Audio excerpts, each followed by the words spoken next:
Well, people are transferred back and forth between the correctional institutions in Iowa on the basis of programs. And at the time Mr. Brewer was transferred to this institution, it was felt this was the best place to program him at that time. All forms of transportation out of Dubuque are being watched both by police officials and transportation employees. However, even with all of these precautions, it was confided to us that some police believed that Brewer came to Dubuque only to make a connection and may have already been out of town by the time local authorities sounded the alarm. Ken Zambo, TV9 Eyewitness News, Dubuque.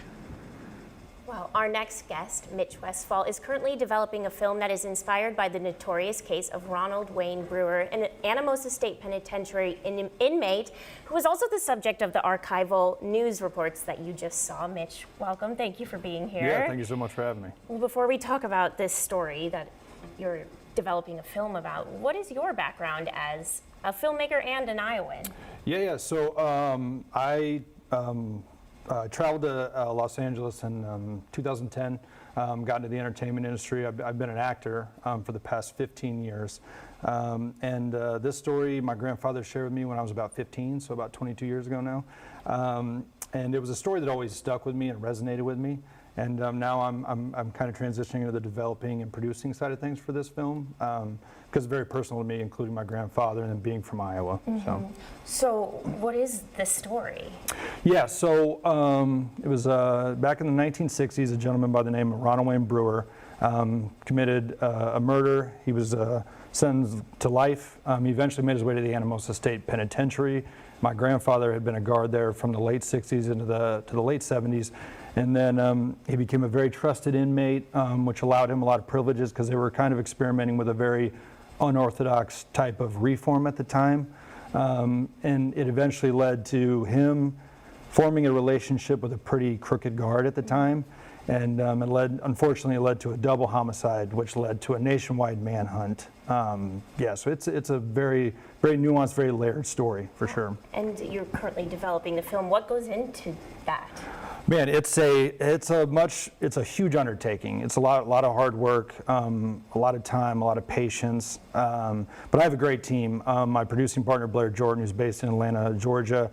Also, former Cedar Rapids politician Stacy Walker has been pivotal in this process and helping us kind of get all the information we need and helping us with the business side of things. But it's picking up a lot of steam pretty fast. I think a lot of people that we share this story with see the potential in it. And I think if you look at the formula of what makes a movie successful, this really does check every box. Right. So, yeah. And it's not typical for a process like this to go so fast. I mean, you were here, did you go to the penitentiary? So we've been there. My partner came up with me this past week, my producing partner, and we spent a lot of time around the prison. We're really trying to create a relationship with them because obviously once the movie does start filming, we want to have some access to the prison, outside of it and inside of it if possible. So I think it's, for me, I'm born and raised in Anamosa. I have a lot of love for where I come from, and we want to do the story justice, and we want to do it honestly. We don't want to paint a bad picture of the prison or anything, but we want to give the true account of what happened. That means a lot to me. So absolutely. Yeah. Who will be the main characters of the film?